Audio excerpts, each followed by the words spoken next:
Just it. I mean, that's not so historic. Once the city municipal court. Yeah. Yeah. We're all set, and it's 4:02. Okay, thank you, Heather. No problem. I'll call the meeting to order. Let's call roll, starting with Jeff. Jeff House here. John Sambon here, Will Rodney Bush here. and Christina has not yet arrived, and Heidi is not going to be here. She lost her mother this past month, I believe, and was not able to attend. I think she has other details concerning that that loss. So we send her our thoughts. Next meeting, May 28th. Somehow we're going into May almost. Is that going to work? Approval of minutes first? Or am I? Thank you. I missed the number 2, approval of minutes. Do we have a nomination to accept the minutes? I'd make a motion we accept the minutes from the March 26th meeting. And I'll second. Do we all approve? Say aye. Aye. Okay. Thank you. All right. Now, next meeting, May 28th. Does that 4 p.m. work for at least the 3 of us? Okay, great. So we'll count on that one.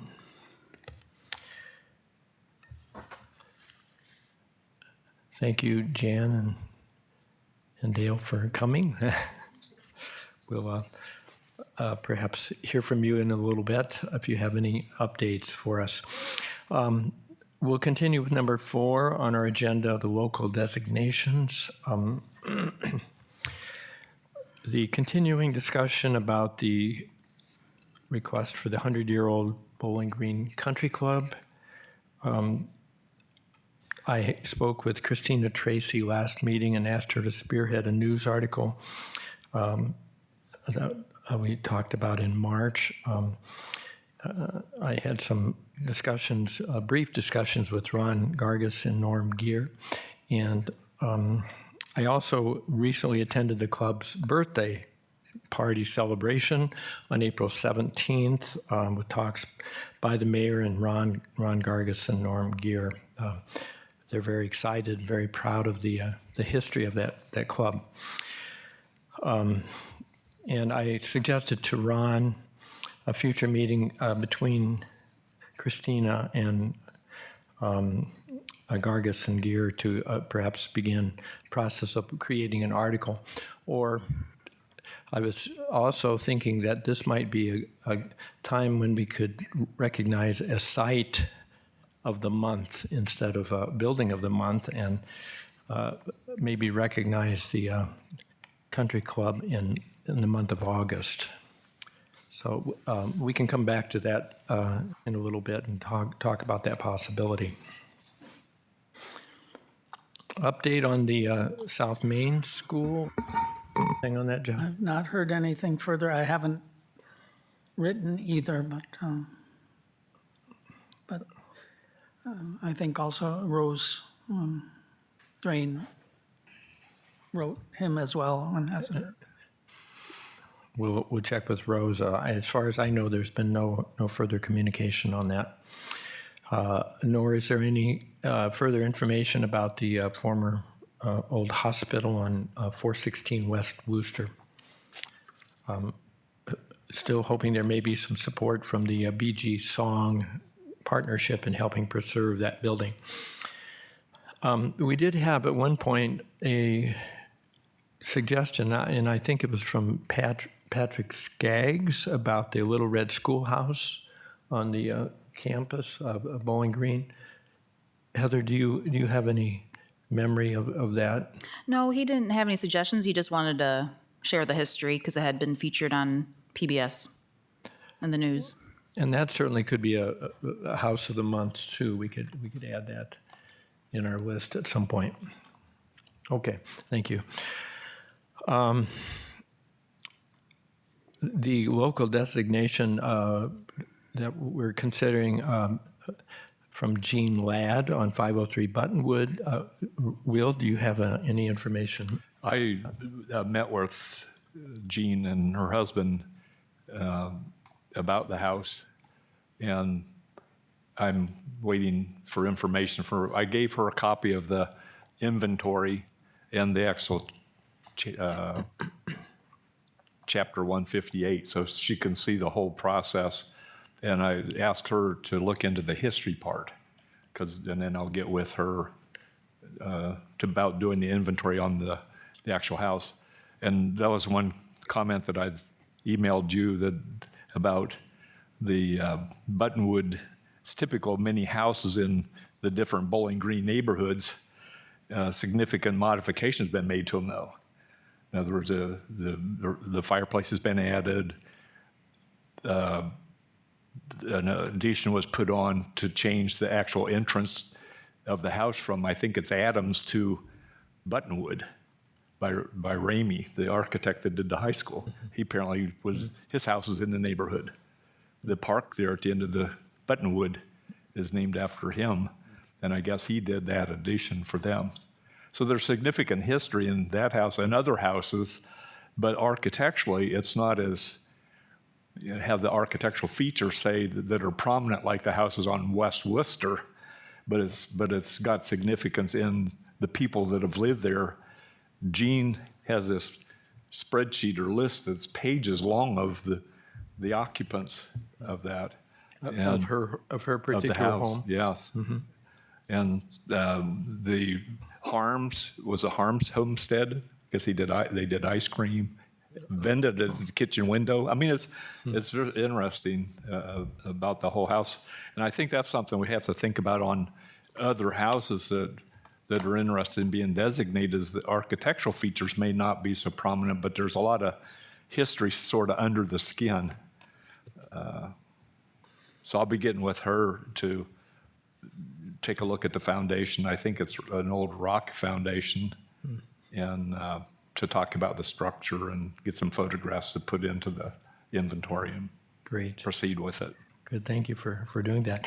And you had suggested just maybe developing a chronological Yes, because neighborhood. that must have been one of the early neighborhoods when they started talking about the trains and some hobos that actually came from the train tracks that went through there and came up to the Ramey's house. And Mrs. Ramey's apparently baked things, and it was a known stop. And I don't think there was any other houses in the area right there.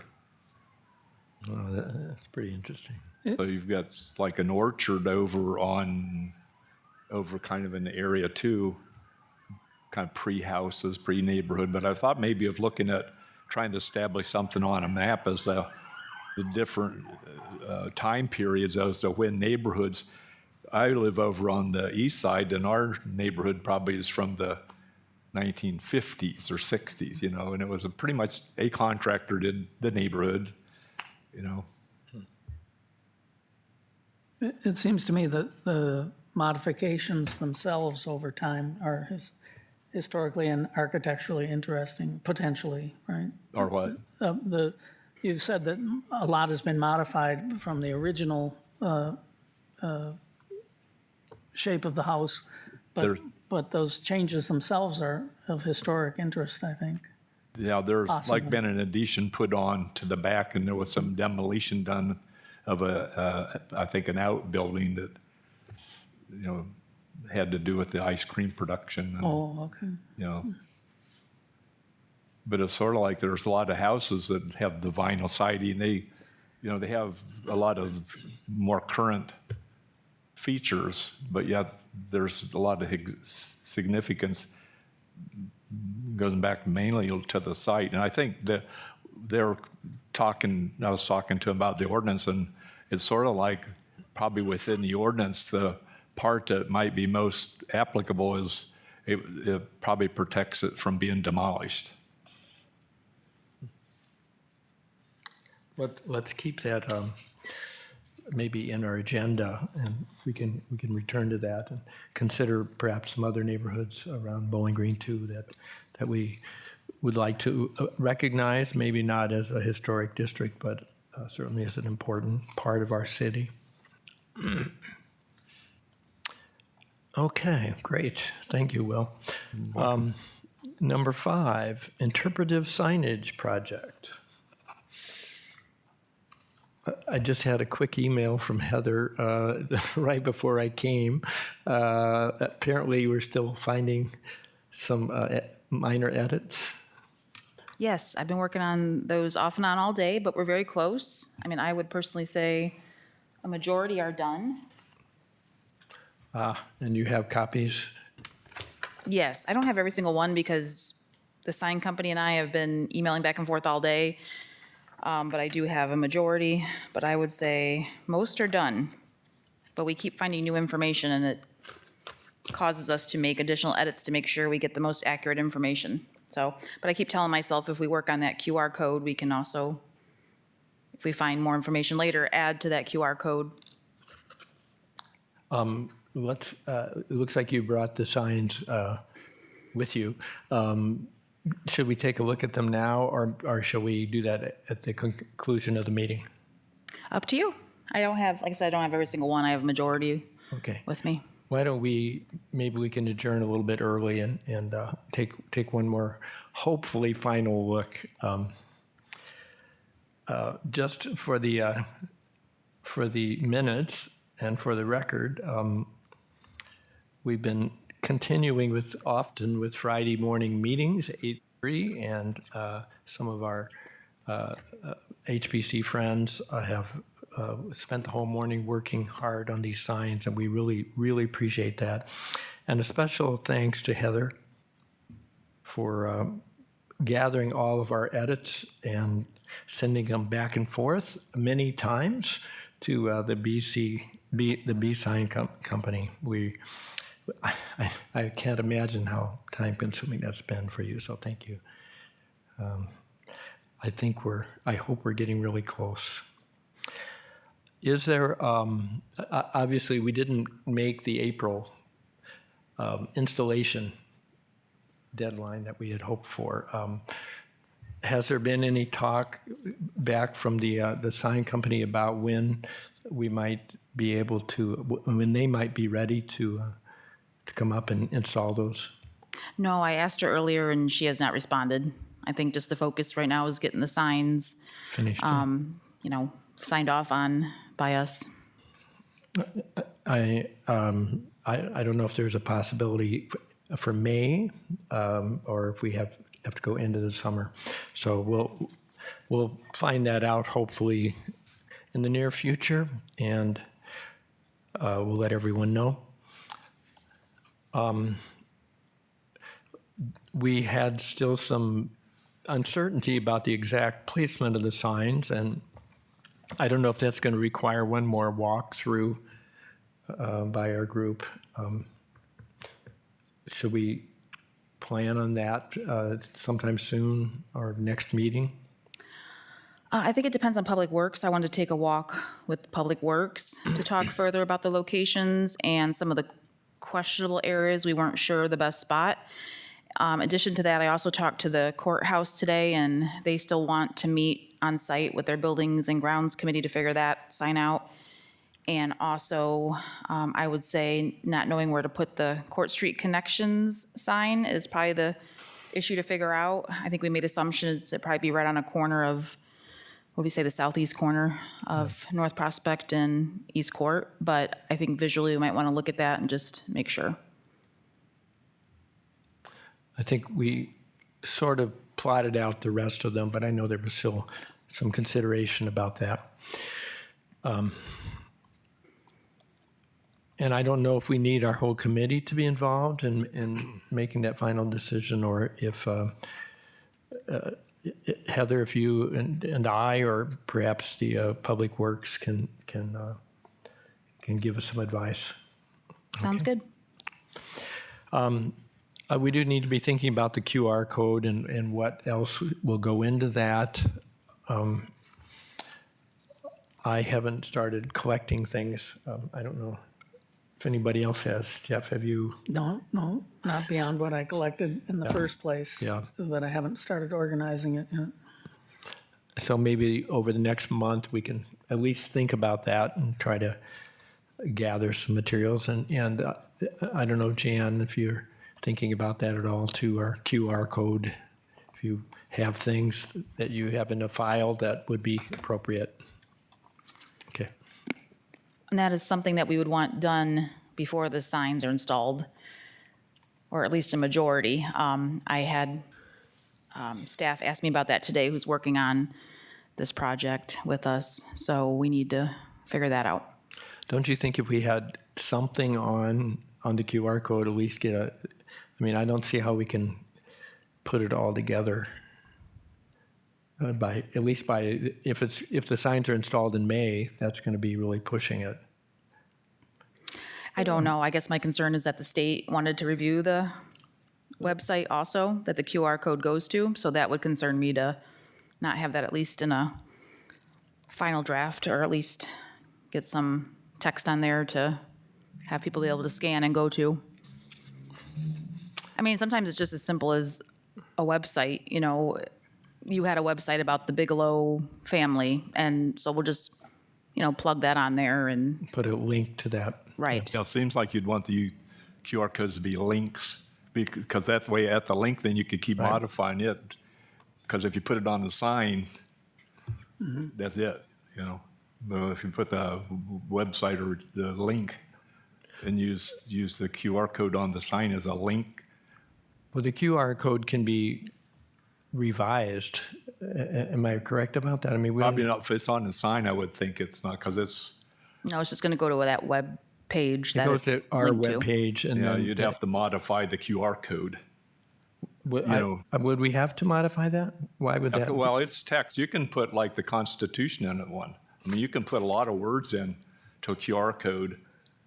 And Our it's- QR code just goes to a website, I and think that's that's where we're probably- gonna put all the Yeah, I think information about each sign. So we would have a picture of the sign and then, you know, whatever you want to cite, an additional text. Because you could keep adding to the text at the Right. link.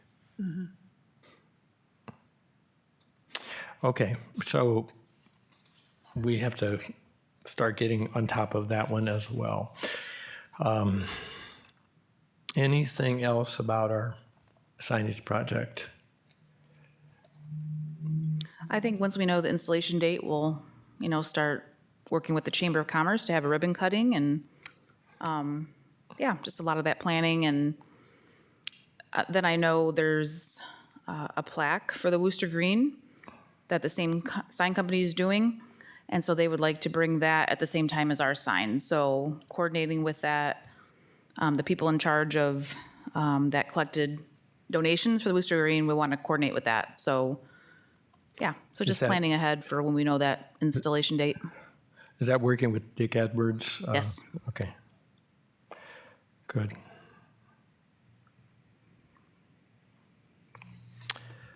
Okay. North Maple Street. I don't know if we have any updates on that. Just as a review, the survey was conducted, I guess, was it in February? I don't know what month. February or March. There was 60% support for formulating the North Maple Historic District.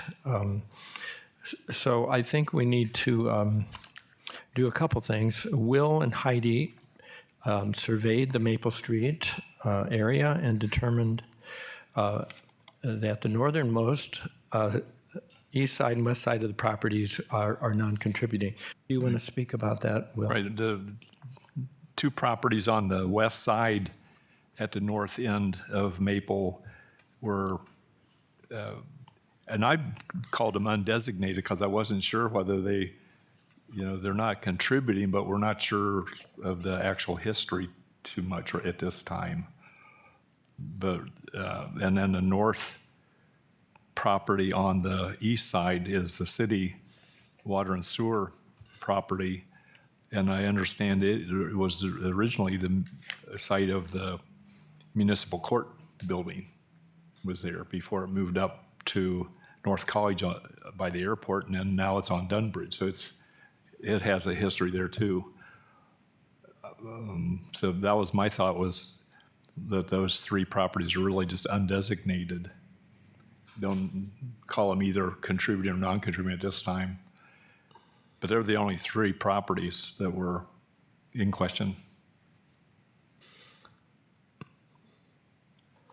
Yeah, we had a little more history about the city building from Millie Brokaw, who spoke with Dick Martin, saying that the General Tire bought that building in 1951, and Royal, I don't know what Royal is. Tires. Royal Tire, Yep. I would assume, purchased this in 1953. So there's some historic information and data about that building, even though it doesn't look very historic. But we may want to revisit that and seek a little more information about what, and maybe what was on that site prior to that city building. Heather, I think you had a discussion with Nathan Bevel at the Ohio office concerning the non-contributing properties, and that we should have our architects survey that, which we have done. He also said that perhaps we could come up with our own language for those buildings, and I like Will's suggestion of undesignated, at least for the moment. More history may surface. Right. Does that sound agreeable to you, Jeff? So I think we could leave it at that for the moment. Heather prepared a map of that district for us. Copies were shared, I think, last meeting in March, and we should all have those copies.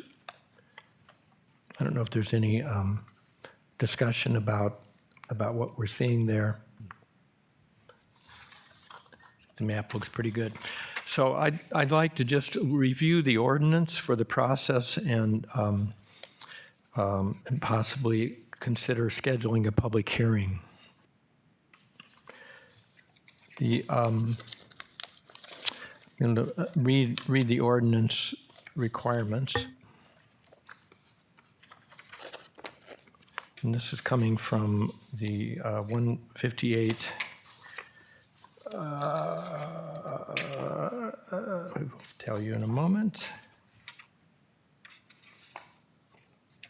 0.06. Designation criteria.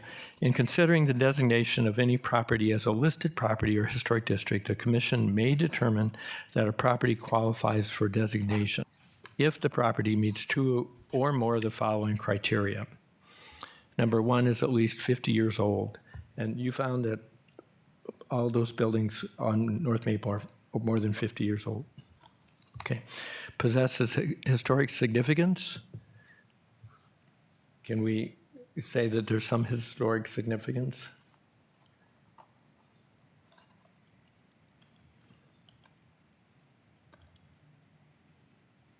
No? I guess. I don't, Do we need to get more variety of styles. information from the owners?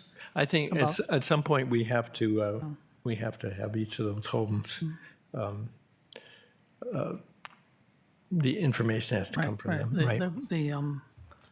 But I think there is. I mean, I can talk about my home, which has maybe historic significance for the musical world, if nothing else, dating back to the early 1900s when the owner was a former director of the School of Music, the first director of School of Music.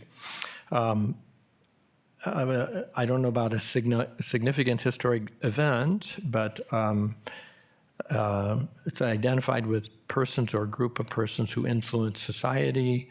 We know there was a banker that had lived on that street and several other important people. embodies distinctive characteristics of an architectural type, period, or method of construction. Those are just to name a few of the criteria, and we need to have at least 2 or more in order to deem that an historic district. So I don't think there's a problem with that. The designation procedure, we have to do a property owner survey that we have done. We will eventually need to make a recommendation to City Council. We're doing this a little bit out of order, but that will initiate that we can get input from the property owners. Heather, how do you read that? Step number 1, property owner survey. Does that mean each of the owners need to do a survey? No, I think that's what you did when we sent that packet. Okay. So we did a written survey, a commission conducted the survey, and as I said, we had 60% of the owners that are in favor.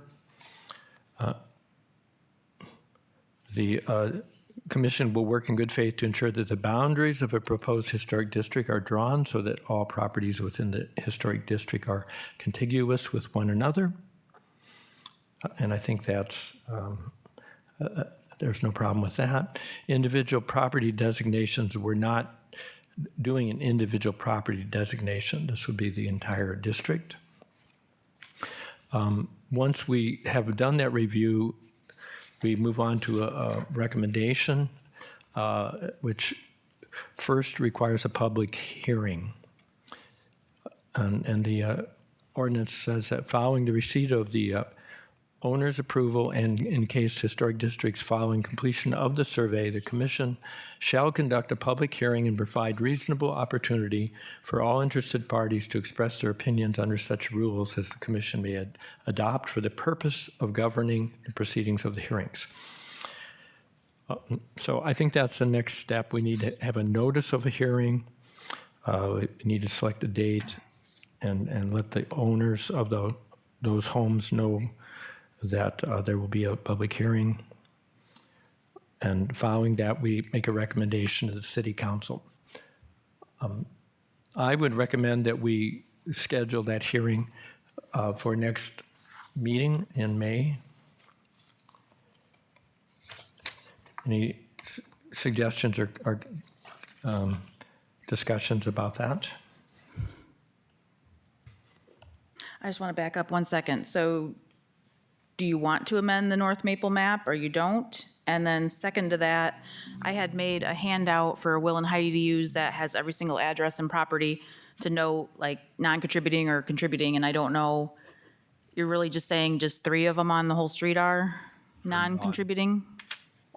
I'm just trying to make sure we give a comprehensive report to council and that we're ready to do that. That's why we called it like undesignated, because we weren't positive about what's behind the facades on a couple of them, like where the dry cleaner's at, and then, you know, is the building where the actual courthouse is, it's still existing within the structure that's there now. You know, we didn't determine that. So, Will, you're saying everything is fine except those 3, Right, right.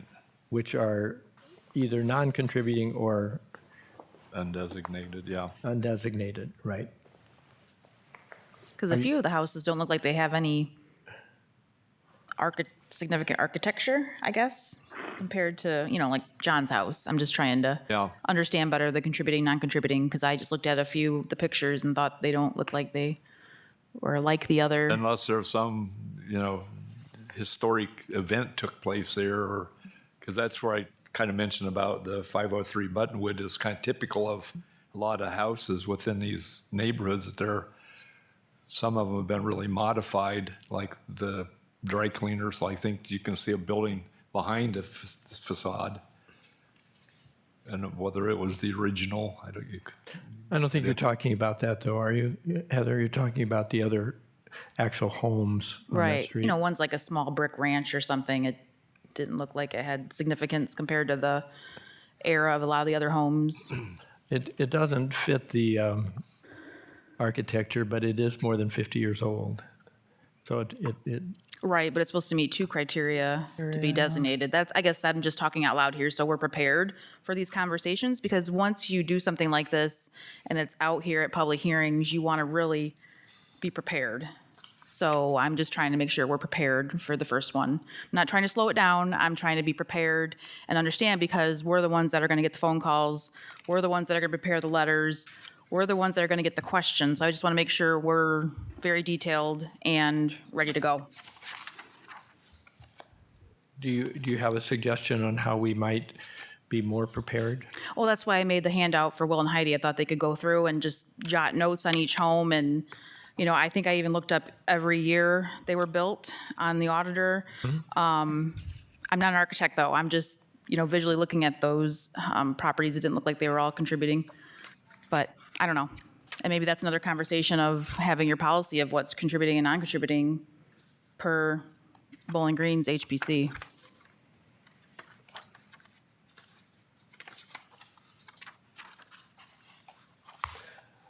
Will, we need your help on this. Sorry, I didn't mean to throw any work at anybody. I'm just, I was just Making looking sure at we're the dates thorough. on the sheets. when you start talking about rezoning a property is what you're basically doing, you really want to be prepared for that. Because we know Sounds- not everybody was in favor of it, so I want to be prepared. My map. Another thing that isn't immediately visible is who has lived there, right? And which is one of the possible criteria, that significant people have lived there.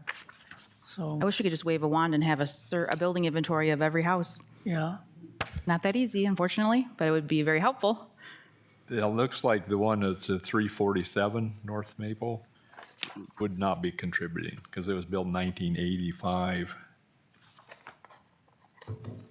But the dry cleaners in 1946. 50, so it's over 50.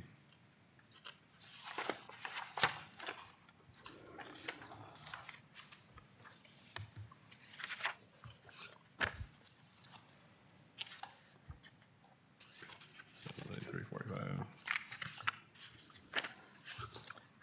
So that's the one on the corner, Will. No, yes, 347, the top, the That's the northernmost. SAS hair cutting. Yeah, I was trying to find 345 there.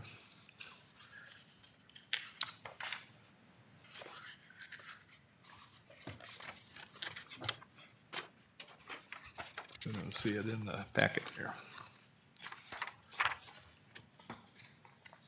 Well, if we have to if we have to ask each of the owners to do a personal survey, and we have some of them that are not in favor, I don't think we're going to be successful in.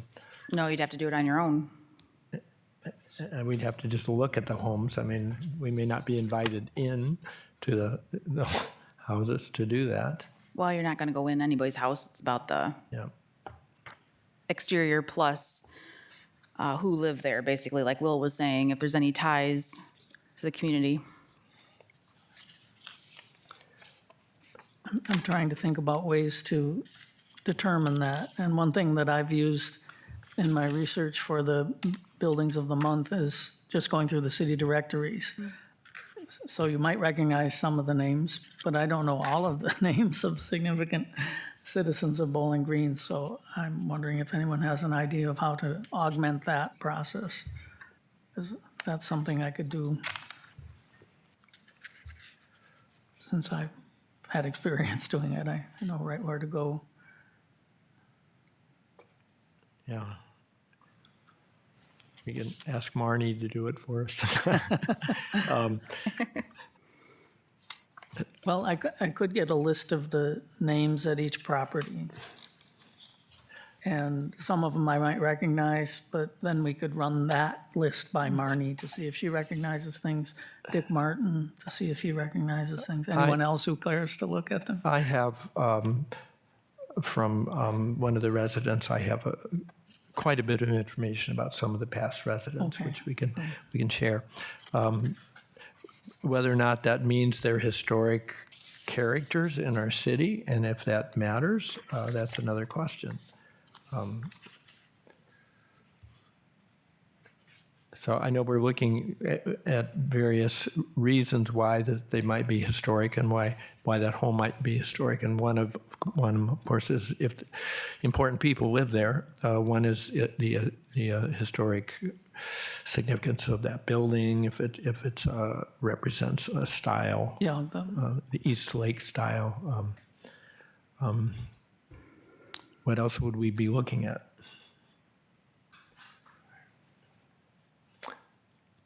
Maybe there was a log cabin built there prior to, or part of the Black Swamp. I don't know. So you think we're going to have problems if we try to move forward without having a little more detail? I just want to be prepared because I know how this process works and it's, I don't know. Like I said, when you're talking about people's property and adding significant regulation to property, you want to be prepared.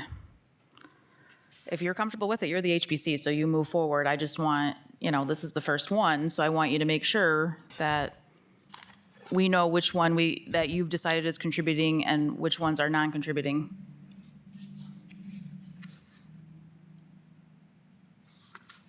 I'm looking at the number 17.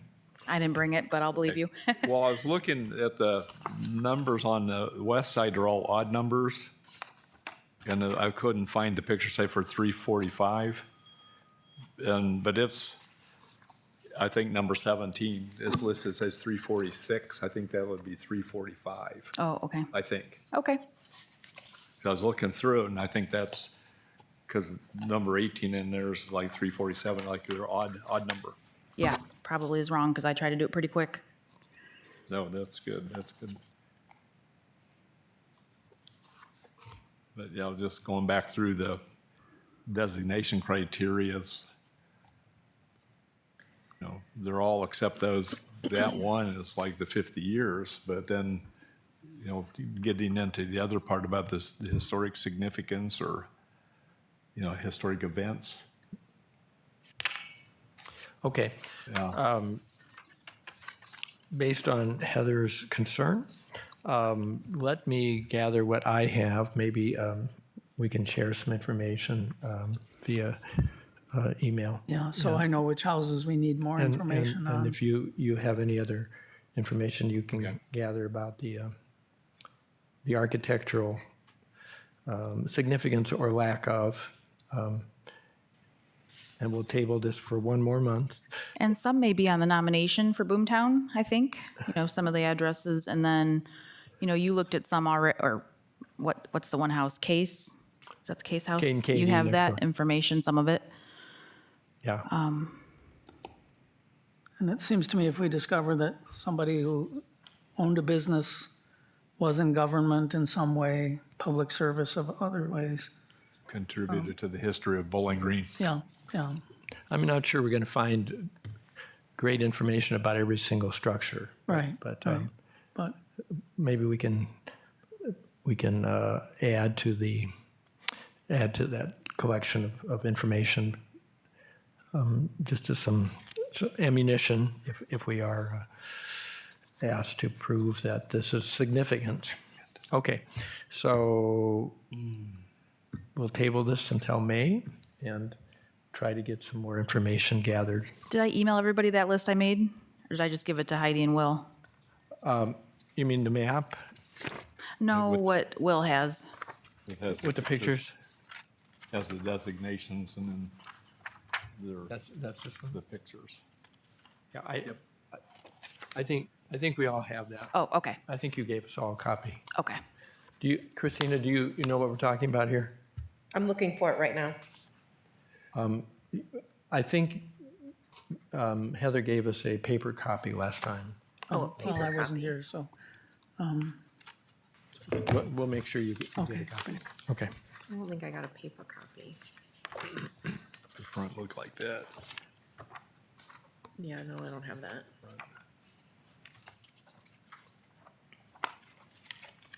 Okay, we'll make sure you get a copy. Okay, any other discussion before we move forward? This one? So Friends of the HPC, calendar of the historic buildings of the month. This is number 7. I was just talking with Jeff a moment ago about the list of our buildings of the month. And do you want to review that a little bit, Jeff? Yeah, the ones that we have in place for the coming months are the Lynch House for May, the Carter House for June, and the Tabor House for July. And I believe we have articles ready for all of those already. And those are all done by owners? Owners, or in the case of the Carter House, I think we got it from the library itself. Yeah. Correct, yes. Great. Then just thinking forward, Christina, I talked with Jeff just a moment ago. I did get to the 100th anniversary of the golf course. They had a very nice brunch, or it was a hors d'oeuvres, heavy hors d'oeuvres and drinks, and the mayor spoke, and Norm Gear gave a little talk, as well as Ron Gargas. And I'm suggesting, and I don't know if our commission is in favor, but that for August, we make this the site of the month, the country club. And if you'd be willing to work on that with Ron and with Norm Gear, I know they have some historic information gathered. They were showing me some books that they had put together. So Sure. would that be okay? Sure. And I'll give you, I can give you their email after we're finished. I have it. Okay, great. And then after August, we have some other suggestions. Yeah, I will read those from my list.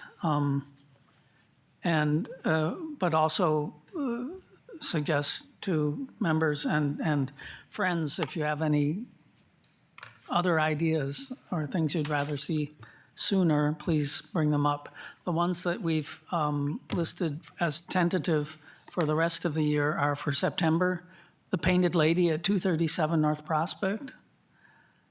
For October, the former Commercial Bank, then Bank of Wood County, then Huntington Bank at 130 South Main. There was a suggestion of the Public Defender's Building at 124 North Summit, if you know that white brick building. And for December, we talked about doing something about buildings that are no longer there. That is BG's Glass Factories, history of the glass industry through the locations and fates, including fires, of the glass factories.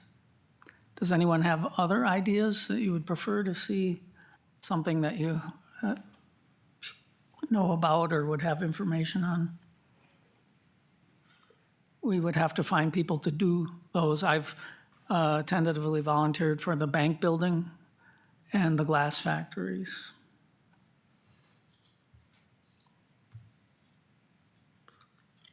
We could certainly do some of the downtown buildings as well. Any suggestions, Christina? Anything you would like to see recognized? I mean, we're recognizing them through our signs, but we could have a special article. Yeah, it might be nice to coordinate the buildings of the month with some of the buildings on the signs, right? So to bring attention to the signs and vice versa. Might be a great high school project, you know, with some of the students, or even middle school, I don't know. I agree.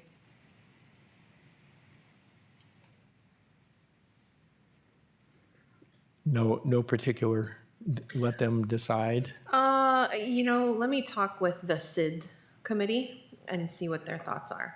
Great.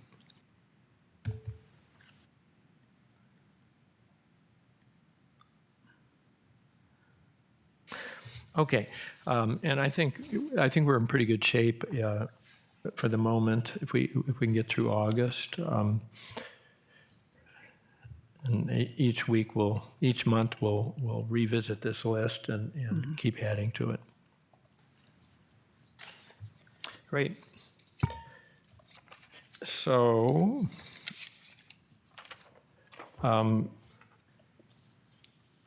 number 8, public relations and educational projects, past workshops and events. I'll read the list that was in our agenda. Wood County District Public Library, the genealogy chats are continuing April 3rd, which is way past. These are things that have happened. Local history and show and tell on April 19th.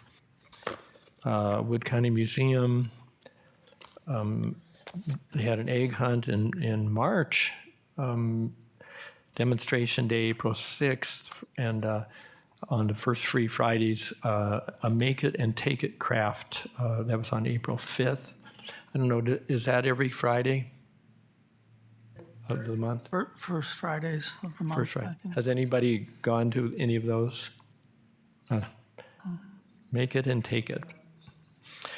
Future workshops and events. Wood County District Public Library, again, the genealogy chats, upcoming May 1st, 2 p.m. Gossip, Gags, and Guidance. Wood County Social Pages, May 17th, 2 o'clock. Boomtown Walking Tour, June 8th, 10 to 12. Registration required. Finding Your Family Tree, June 14th, 2 to 3. And If These Walls Could Talk, July 22nd, 2 to 3 p.m. Wood County Museum, upcoming May 3rd, first Free Fridays. Early Ohio on the Portage and Lady Bradbury's Ball, May 3rd through the 5th. Is that an annual thing? I think that the Early Ohio has become an annual event. I don't know if Lady Brandeberry's Ball is Okay. every year. National Preservation Month is May, coming up really fast.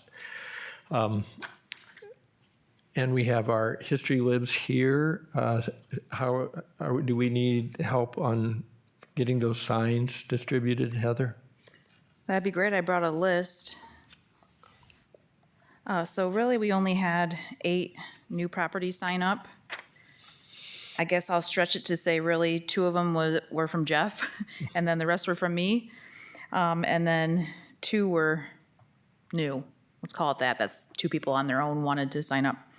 And so we'll need to pass out signs to those people. And then I would really like a volunteer that's able to look at this list and make sure others have put up their signs. They said they would, and we've sent reminders, but maybe just kind of eyeballing if people put out their signs. And if they didn't, we have extras that we could make contact if they need one still.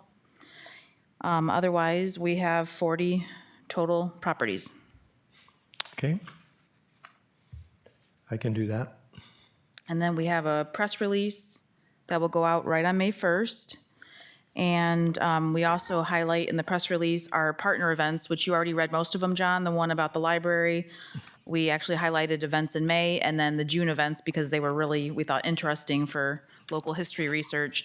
And then we highlighted several events from the museum that you already read also. So it's just good to highlight our partner events. Good. So I think we're on task. We're working on the map, updating that with the new properties, and trying to think if I'm missing anything. So the signs should go up by May 1st, Yes. right? And if they're not up, then we want to make note of that. Yeah. We will send a reminder out from our office and email, but we don't have everybody's email.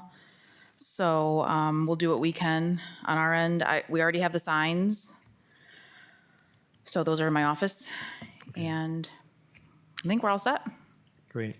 Okay, if you can share that list with me, I'll Yep, I brought copies. If anybody wants them, I got enough for everybody. Okay. I would be able to help this weekend, but as it turns out, I have 2 trips, right? One after the other at the beginning of May.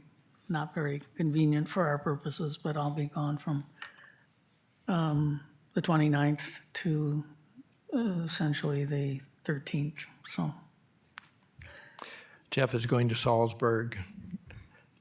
We are envious of your trip. It's a historic preservation.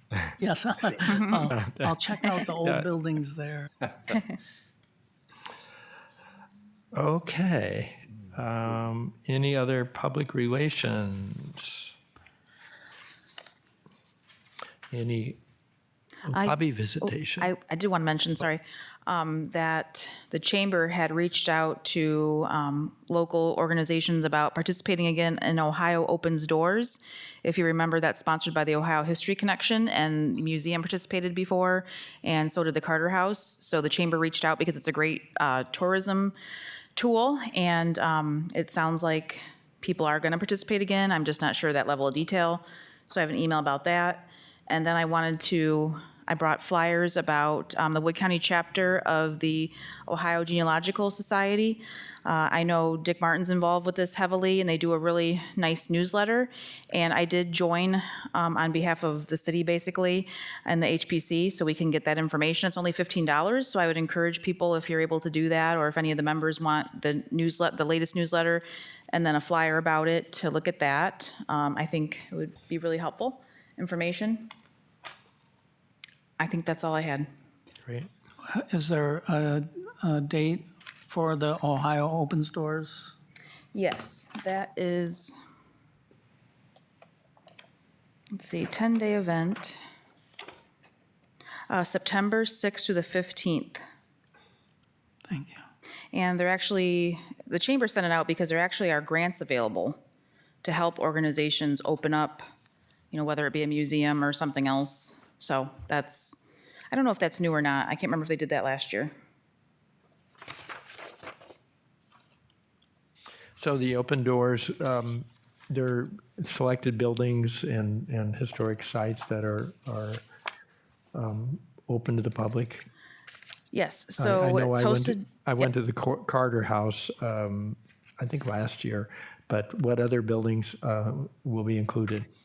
Well, we don't know yet. We do believe the museum will participate again. They did before. Basically, it's a 10-day event showcasing Ohio historic buildings and landmarks by opening their doors for special tours and events. Okay.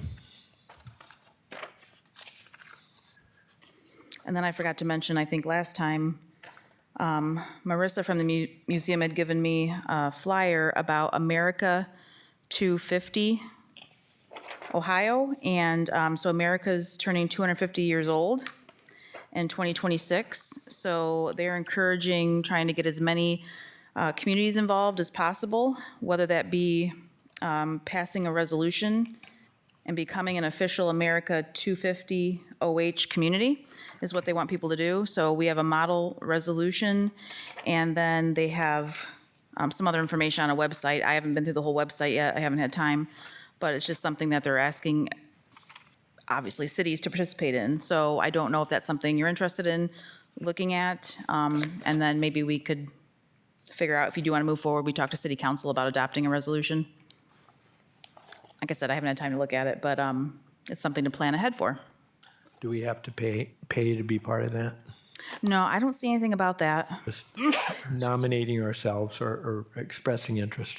Well, it says their goal is to have at least 250 communities that will be designated as an official AM 250-OH community, creating opportunities to celebrate and commemorate the 250th anniversary of the United States in 2026. So they want counties, cities, villages, townships from across the state to apply to become an official community. So benefits are communities will receive access to resources like digital toolkits and an online community platform and regular check-ins with other communities. You get recognized for your participation. There will be celebrations and commemorations, and you can consider your own. anyways, I don't know if you want to look at it further. One possibility might be integrating the signs into that, it'll be a couple of years after we install them, so we can remind the community of them through that. Good, thank you. Maybe you can share a copy with me, Heather? Sure. Great. Okay, lobby time, lobby visitation. I don't know, do we have anybody online?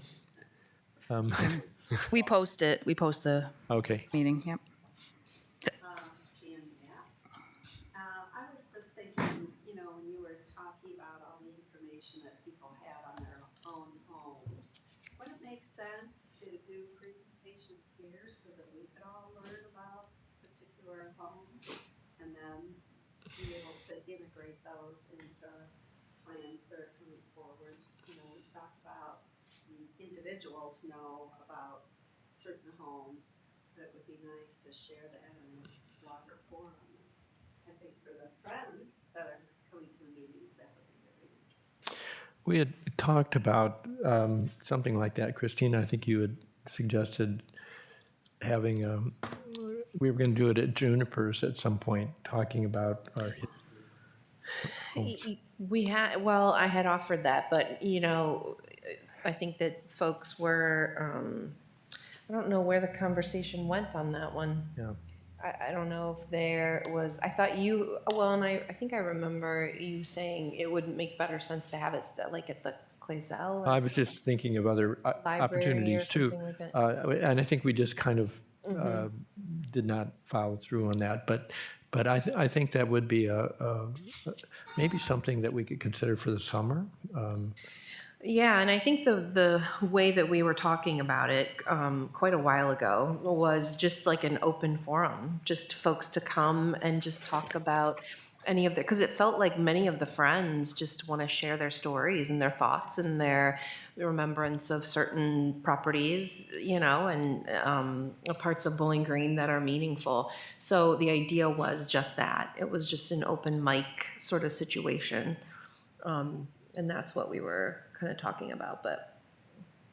I think we should revisit that. It wouldn't have to be here, could be anywhere. And Make it into a social event. yeah, Where it's Right. more informal. Right. Like Mike Belleville conversation that I had with him, he spoke to us at Rotary and also at Kiwanis. We need to get that, a lot of people would be interested in that information. And we could be a speaker and just, give us all kinds of tidbits of information about how the neighborhoods tie together. We talked about running across the country club property. There were orchards there, and they grab apples and they spread it across. And then, because there are farmers over there, and they build a subdivision. So it's just all those kinds of stories. If we can weave them all together, then we have this block of things, that we can keep building on. These threads that all intersect. And if the enthusiasm on the historic BG page on Facebook is an indication, there are lots of people who want to tell those stories. Yeah. We could even go back through that and use that as a basis to invite certain people who seem Yeah. to have a lot of information. Juniper would be happy to donate the space in the back for something I like think- that. I mean, we would be happy to donate that. I think we should take up your offer and Okay. maybe, I don't know if summer's a good time or, I think it's a perfect time, actually. I think that if we had something set up on like maybe a monthly basis, it could just be on the calendar, the first Monday, say, of, every month, that would be like something we could post on the website, on the Facebook page, and invite folks in. We can just, have it on the website. we could have a sign up perhaps, and maybe a limit of 15 minutes. Some people may be wordy. I don't Time know. limit. Maybe it doesn't matter. It would just, I think it would be fun to do that. So Okay. let's see if we can make that happen. And I guess we want to get permission to record them so that we could use them as a basis for our data, yeah. I could see it also being a place for people to talk about issues they have with their houses, like the house doctor. You know, whether we can do anything, but I mean, at least we could find out there may be individuals that have information, but it's a good spot to do because there's issues, whether it's roofing or bricks or, you know, we could. Thank you. Dale, did you have anything to share? Have we honored your home yet? I know that was also. Okay. A lot of homes to do, really. So, I don't know. Continuing on with what you thought, I mean, there's a lot of neat homes in this house, particularly this one down on Main Street here with the big. They just renovated it with the great big cottonwood. A 3-story house. I don't know who lived there. I mean, I got an interest in this Bowden, he was a master of our lodge for about 30 years. He was a big contributor of the Bowden edition. I got it tracked down to where he might have lived on Wooster, but I don't know which house. I don't know if it's the one that has the beauty shop in it, or there's some realtors in there, that yellow one. I kind of think that was a house. So. Guy went to high school. We graduated here together. He lived and bought, and it's across from that fraternity that got thrown out. Right across the street, a white house. And I talked to him the other day. He's down in Florida now, but he thinks that's a log house. There might be logs underneath that. That's got to be an oldie. Where is that home? It's right across the street from University. It's one of the last ones left on the right-hand side. It's kind of crooked. Oh, yeah. It's got a early American door on the front. And then as far as buildings torn down, that Lefevre Gun Company that was on the corner of Thurston there. You know, American Shotguns, you got Parker's, you got L.C. Smith, Scott, you've got Lefevre's right up there amongst them. That put Bowling Green on the map as far as collectors. Myron Lefevre lived in Defiance, came from Canandaigua, New York, and then set up in Defiance for some reason. Maybe a brother lived there, and then they were a short time. And that building was an Ivy Hall, girls' dorm. There's a laundry company. And something else they tore down. It would have been right in the middle of the street on Thurston, because they moved that street over. I can't remember what year, but that was on the corner there. I've got some old postcards but I got to find them, you know, to get anything kicked up. But That's where the electric station was later, right? The electrical station was? yes, but I think it was right in the middle of the street, But it because was that parking lot to the east of for there. Founders, that was the street, Okay. and they made a jog there. I do have a postcard somewhere of the building, but just some other thoughts about different homes. Thank you. So just to add to the conversation about, you know, capturing all these stories as, you know, people kind of, you know, pass away, we need to be looking at our 200th anniversary, which is only 9 years away. And I know that sounds crazy, but it's going to come fast. And a lot of people before us, you know, they wrote books and, you know, someone kind of led that charge. So just something to think about as we think about how to celebrate that anniversary. Okay, 9 years. I might be retired by then, I'll be honest, but I could probably still help. Okay, well, I think we will, we have a motion for adjournment. So moved. Second. Everyone in favor? Aye. Aye. Please take a look at the signs. The pin